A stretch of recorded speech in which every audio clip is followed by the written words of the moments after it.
You're listening to the 90 Days Later podcast with Anna Charles, episode 71. Welcome to the 90 Days Later podcast, where I show you how to stop over drinking in 90 days without missing out on life. If you're not an alcoholic, but fed up with saying yes to a drink when you mean to say no, you're in the right place. Hi all, and welcome back to the podcast. Hope you're all having a good week. I've been having lots of fun in the sun, doing lots of work as well.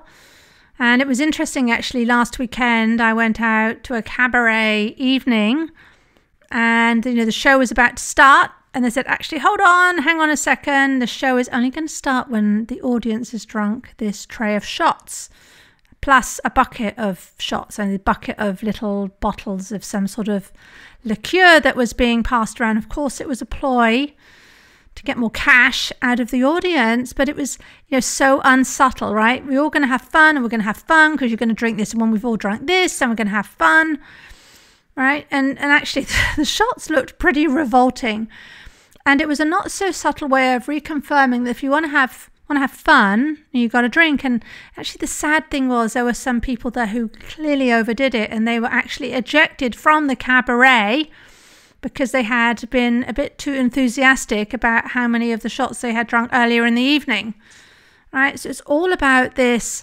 society statement that when we have fun, we drink, and we drink to have fun, which rather neatly introduces the topic I want to cover today.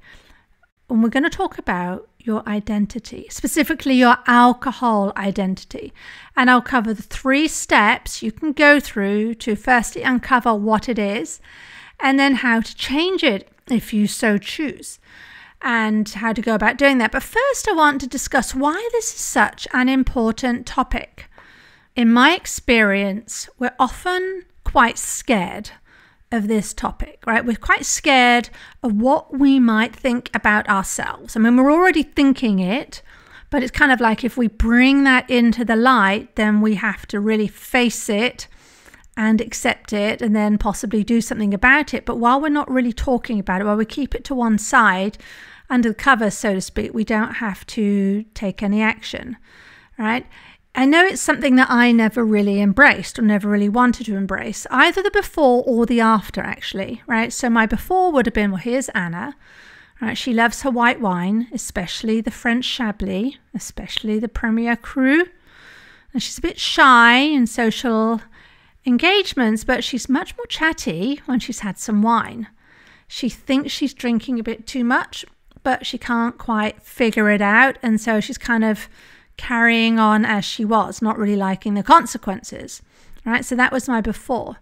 And here was the after that I imagined for myself. Here's Anna. She's teetotal. Now, I need to pause here and say, actually, to start with, I didn't really ever plan to just give up the drinking. I mean, I just wanted to have some control, but you can see how my mind leapt to, right, labeling myself in the most negative way possible. She's teetotal. She doesn't drink anymore. She used to be such fun. She used to be hilarious. She used to be up for it. And now she isn't. So that was my before and my after. And those were 100% my thoughts. They were nobody else's. And here's what you can see from this. I didn't like where I was. I mean, I truly didn't like where I was. I used to say this was the one thing in my life that I hadn't, figured out yet. I didn't know at the time that my life could be so much bigger. So there'd be so many more things I'd actually want to tackle. But anyhow, at the time I said I didn't like where I was. But the future looked possibly even more scary, right? The future of being in this alcohol wilderness, and how on earth was it going to be fun or sustainable? Now, I know now that this is normal, because when our brain looks to the future, and when our brain looks to change, it's going to bring up all the worst case scenarios, right? Think of it in other areas of your life. Maybe you're considering a move abroad. Well, why would you do that? You might hate it. You might hate the food. You might make no friends. I mean, think of, where we leap to. Why, if you're thinking of changing a career, why would you want to do that? You're going to be giving up a secure income. You're giving up what's known for, maybe you hate the new career. Maybe you hate it even more. You're thinking of dumping your boyfriend. Yeah, you might not really like him that much, But you might not find anyone else. I mean, you might end up on your own, right? We go to these worst case scenarios, and because that's the fear speaking. And it's because we actually fear that some of what we're thinking is true. And I know I did. I know I fundamentally believed that life was going to be more dreary with less wine in it, with less alcohol, right? Without the mulled wine at Christmas and so on. I believed I'd be the one who was left out. I was so sure I wouldn't laugh as much. I remember finding things quite hilarious when I was a little tipsy or even drunk. Now, this is such a weird one, I have to pause and say, because these days I truly laugh more. I mean, much, much, much more than I ever did before. And I'm thinking it's probably because I'm much more able to process what's going on, right? I don't miss so much of the conversation or the comedy show or the show on the TV or whatever it is, right? My concentration is a lot better. So I'm getting jokes and I'm getting things a lot more than I did before, right? So you have all these fears.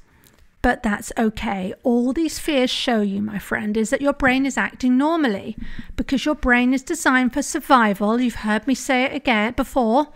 I'll say it again. Your brain is designed for survival. So you're going to feel scared and you're going to feel nervous and you're going to feel all the stuff that comes up. But none of that has to be a stop sign, right? It's really just a sign that things are working as they should be, working as normal. So just go for it, right? So that's the first thing I want to say. You're going to feel all these feelings of fear. Now, I debated whether I put this next point at the end of the podcast or put it here. And actually, I wanted to put it here because I really want to hit you with this. This is so important, right? Before I get into talking about how to change your alcohol identity or even to figure out what it is. I want to sell you, and I do use that word advisedly, I really want to sell you why this is so important, why this is worth paying attention to. There are many benefits that you will get from changing your relationship with alcohol and from changing your identity around it. But one of the biggest is the increased mental clarity you will get. Now, this was one of the biggest revelations for me that came from changing my relationship with alcohol. And I see it in my clients too. It's actually one of the most special elements of coaching, right? When we start to see how much mental space is being freed up, so much mental space, my friends. This is such a compelling reason to change how you drink. And I'm not just talking about what I call the drinking, thinking chatter, right? So that's when you're coming towards the evening or you're going to a bar or maybe even at home thinking, should I have a drink? Maybe I shouldn't have a drink. Did I have a drink yesterday? Maybe I could have one. Maybe I'm drinking too much. So am I drinking too fast or too slowly? Or if you're out, when is the waiter going to come over? Is my friend going to drink? Are they going to think I'm too much, drinking too much if I have another one? How am I going to get home? Maybe I need to ask my husband to come. I mean, all this stuff, right? So we have all that chatter, but I'm not even talking about that. But you do get that time and you get that relief. You don't think those things anymore. I'm not talking about that. It's much more than that. There's so much more mental clarity. I'm talking about when you move beyond making the decision that actually you are going to change something about your drinking. So you have this decision coming up. Are you going to do this or not? Right? It can feel a bit terrifying, right? But if you can get past that decision, if you can make the leap and if you can back yourself to do it, and this is what I find happens so much in consultation calls I'll have with people, is that, this is now on offer to you. I can guarantee you're going to change your relationship with alcohol. What are you going to do, right? It's now up to you to make that call for yourself. You're going to decide to back yourself and go for it. So once you get past that decision, so much changes. Here's what changes. You are no longer at war with yourself. You are no longer at war with what you really want, with your true desires, right? Because you've taken the action, you've taken the leap. You're starting to acknowledge, I want more than a glass of 1, 2, 3, 4 glasses of white wine at night.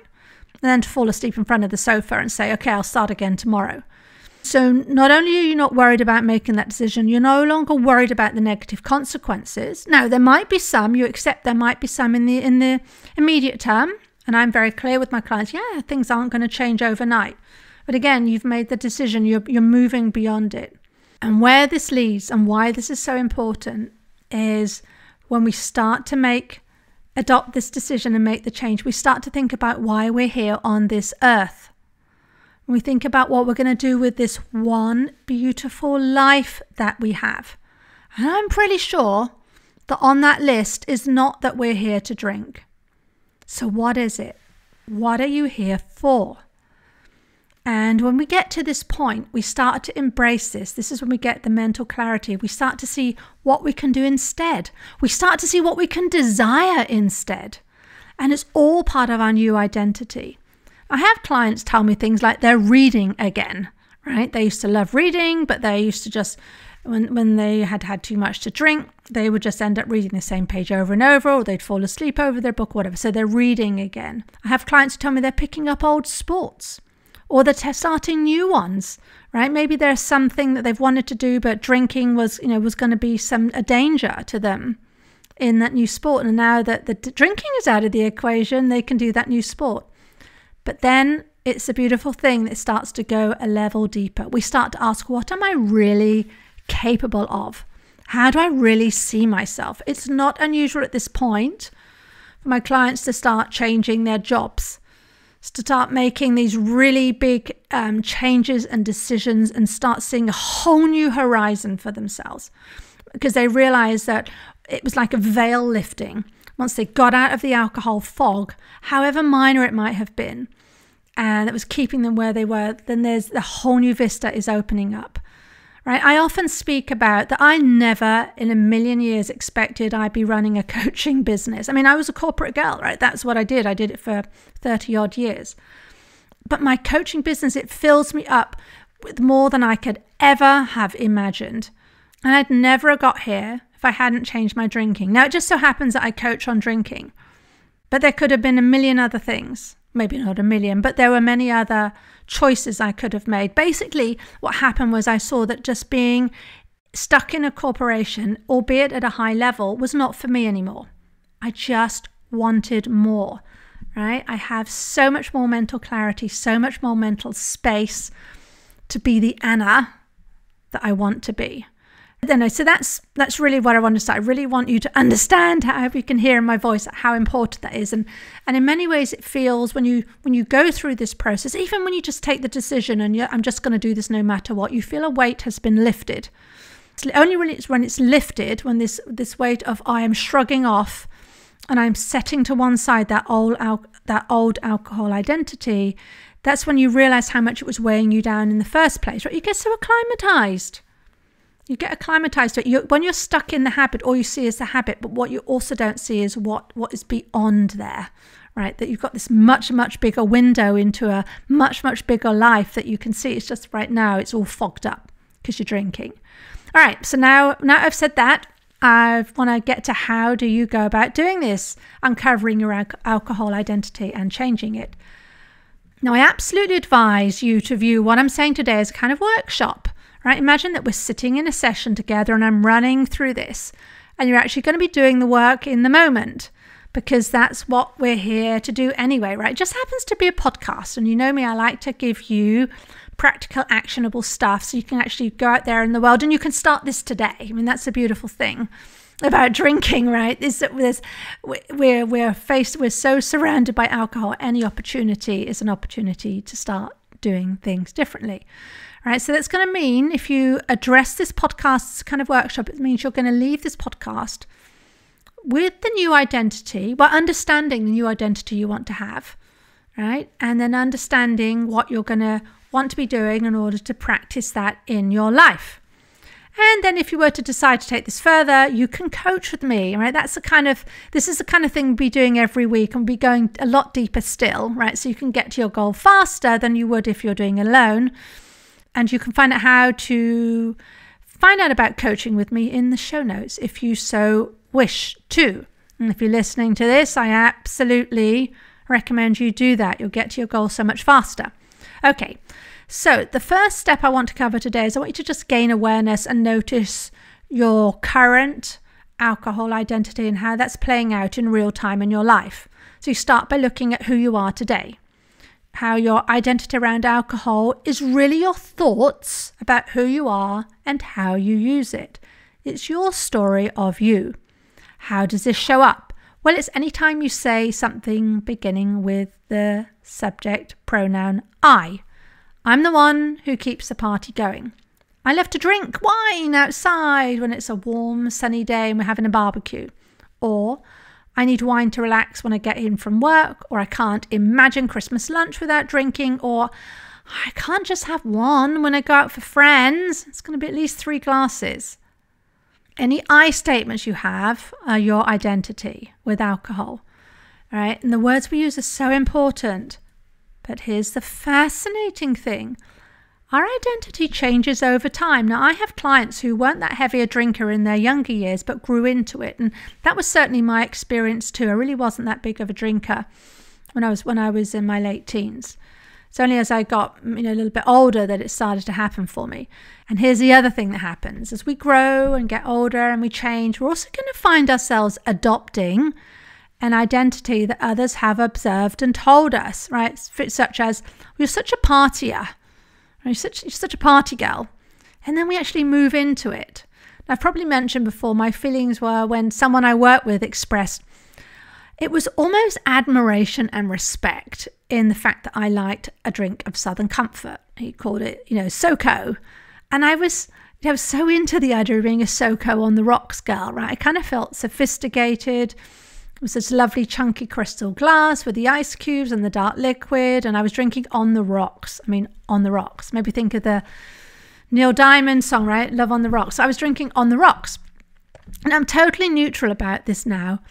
But I can take myself back there and I can remember how this felt, right? And how I felt so quite good about this identity. All right. So anyway, so we have these identities. We might have them and then we grow into them. And then that becomes how we see ourselves. That doesn't mean that's who we are for all eternity, but it's how we see ourselves right now. That's a helpful way to look at this, right? This is who I am right now, because otherwise we can get into, well, I didn't used to be like this, right? So we don't want to do any of that kind of guilt and shamey judgment. This is who I am right now. So my first step is for you to understand how you see you, warts and all. And if there are warts there, if there are things you don't like, that's okay. Because it's really helpful, actually, that the more explicitly clear you can be and the more honest you can be with yourself, the better. It's actually going to be a quicker and less painless journey, right? Because like any journey, you need to know where you're starting in order to figure out the most direct route to get there. We do this with traveling all the time, right? If we're making a Google Maps journey from here, from A to B, need to know where A is. And we do it with other areas of our life that we're studying. Let's say you want to learn German. Right, you've set yourself a goal that you want to become fluent in German, and you've got some words already. Right, you've had some classes before. You've got some experience, maybe not even classes, but you've got some experience of speaking German. Well, you're probably going to get analysed. Teachers probably want to know what your current level is, because you're not going to want to be placed in the beginners class. Right, that will be a waste of time. You're going to be going over stuff that you already know. And you're likely not to be placed in the advanced classes because you're going to miss so much of what's being said. It's going to go over your head. That's going to be a waste as well, right? It can be put in the intermediate level or whatever the level is most appropriate for you. Because you meet yourself where you are now in order then to go together with all the people in the class to the goal. And then with the alcohol thing, it just happens to be you with you. So that's the first thing. I want you to see where you are without judging yourself for it. Very important. Just is. So I want you to write that out. I want you to stop the podcast and write down what is your current identity around alcohol. It might help for you to answer these questions. What does it mean to be the person who drinks too much? What does it mean to be the person who doesn't drink at all? What does it mean to have a family history of overdrinking? What does it mean to have many failed attempts at changing your drinking? How is drinking getting in the way of how you truly see who you are? Right, of your true identity. So that was step 1. Step 2 is I want you to claim a new identity and challenge your old one. Right, we're going to start looking at that might be who I was, but I'm not that way anymore. So as our identity is our thoughts about who we are, in order to claim a new one, we're going to want to have new thoughts that we're moving towards. I often find this starts to happen quite naturally. Now, the case in point is you listening to this podcast. There comes a point when we say we want to change who we are. We want to create this change in our lives. We start to question if we want to be the type of person who says they need wine to relax after a hard day at work, or if we don't want to be that person anymore. And even if you're questioning this, you're coming up with new ideas of who you want to be, you're likely not going to believe those new thoughts right now. That's okay. You just want to be willing to start exploring what they are. Because a belief is just a thought that you've thought so much you no longer question it. So you can create a new belief by thinking a new thought many, many times over. So for me, one of the things I did was I would start to think this isn't who I am anymore.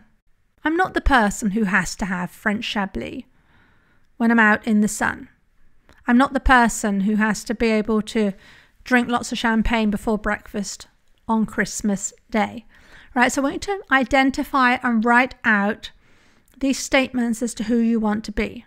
In fact, I actually want you to stop the podcast now and write out the new identity alcohol you want to have.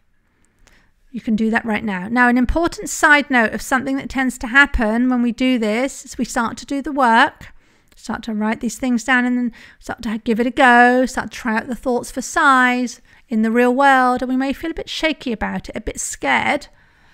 But then what happens is other people, yes, I did have to mention other people, they continue to treat us in the same way. They don't see this work we're doing, or they blow this work off. They don't see the importance of it. They'll say things like, "You're no fun. Why won't you drink with me?" And then we get nervous, and then perhaps we question they're right, and that can derail us. Or, and I see this as well, and this is so fascinating, we feel bad because we kind of think, my goodness, that used to be me too, right? We'll remember other people who had wanted to drink a little bit less, and there we were goading them on, right? You're going to be so boring if you don't drink. Perhaps we were the ones encouraging others to drink to keep the party going. Okay, well, maybe we did. We just need to drop that judgment of ourselves. It doesn't help. So what if that's what we thought then? We're thinking something different now. And a side note, a related side note to this, as you're doing this work, some friends are going to come along, others won't. And it's either because you don't hang out with them or because they want to stay where they are, and that's okay. Right? It's just like when you made other changes in your life, when you changed jobs, got married, became a parent, other things in your life will change too. Right? And that's okay.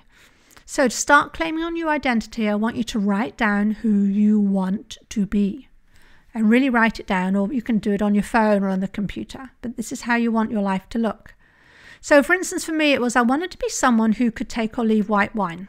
White wine was my big nemesis.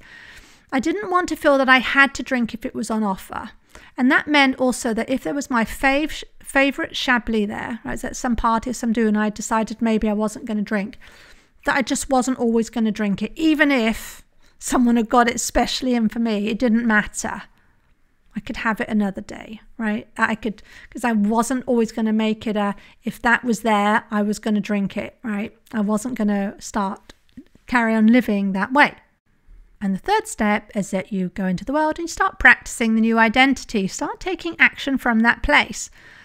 I love and believe so much in the power of visualization, right? And that's in part this writing down how you want to be. But all the visualization in the world isn't going to get you results without you taking action, and massive action, repeated action at that. Now, when I started this, the identity I wanted felt so unobtainable. I can't express to you how unobtainable it felt. So I actually went to using a tool I used to use a lot when I was a child, which was my imagination, right? Because I used to imagine what things would be like. I was very much in my head. I had a lot of very strong imagination when I was younger. So I stepped into who I wanted to be and then thought about what would she be thinking instead, right? And then I would just try things out and see what worked. Now I knew, for instance, that my future me wouldn't be sitting around worrying about how she was going to turn down a glass of wine. She wouldn't be worrying about how to turn down a glass of wine because she wouldn't even be thinking about the wine. See how that goes? So she wouldn't be trying to not drink because she wouldn't even be thinking about the drinking. Now, I was very rubbish at this at first. I was really not very good. But the more I did it, the better I got. And the thing I learned, that the way that worked for me was to do it playfully. So I kind of just used the word pretending. I used to talk about pretending a lot. As visualization is kind of the fancy word, but I would talk about pretending, right? Because that got me into feeling into the role. And I was doing this already in so many areas of my life, right? When I go to a casino, I have a casino name. And when my parents come out to stay and we're going to go and explore some old castle, we always give ourselves names from the 18th century. When I get a coffee at Starbucks, I'll invariably give different names every time, just depending on how I was feeling, right? So this is kind of something I can go to. So I leaned into that. And, if that isn't you, that's okay. Find another way. But the lighter you can be about this and the less kind of heavy, making this a thing, then the better, the more likely you're going to want to do it. Right? So I started to really act this out and pretend. And because what happened was, by feeling into the role, I started to take action so in alignment with that role. And I was able to translate that into real life, right? You get to play with imagining not drinking in certain scenarios. And what I found was that when you change your identity around alcohol, you drink a whole lot less, right? So you can kind of strong arm your way into this. Don't do this, avoid this, avoid that. And if you're a client of mine or a long-time podcast listener, you'll know that I do not advise you to avoid temptation. In fact, I'll have you go straight towards it. It's the best way. It's the best kind of playground to figure out what works and what doesn't work for you. But the more you really adopt this new identity, you are going to drink less. You just will start drinking less. And it doesn't even matter what your end goal is. It doesn't matter if you just want to drink at weekends or on special occasions or give it for good. If you do this and if you practice this, you are going to drink less. Then once you start to see that you're drinking less, the wonderful thing is you start to believe that your end goal is possible. Now, one of the most fun things I do with my clients when we've reached a certain point in our coaching is I read back to them how they presented to me when we first had our consultation call, right? What their struggle was at the time, how it looked, what they were dealing with, and what they wanted. And every single time I do this, at minimum, they tell me they don't recognize the person that I'm talking about.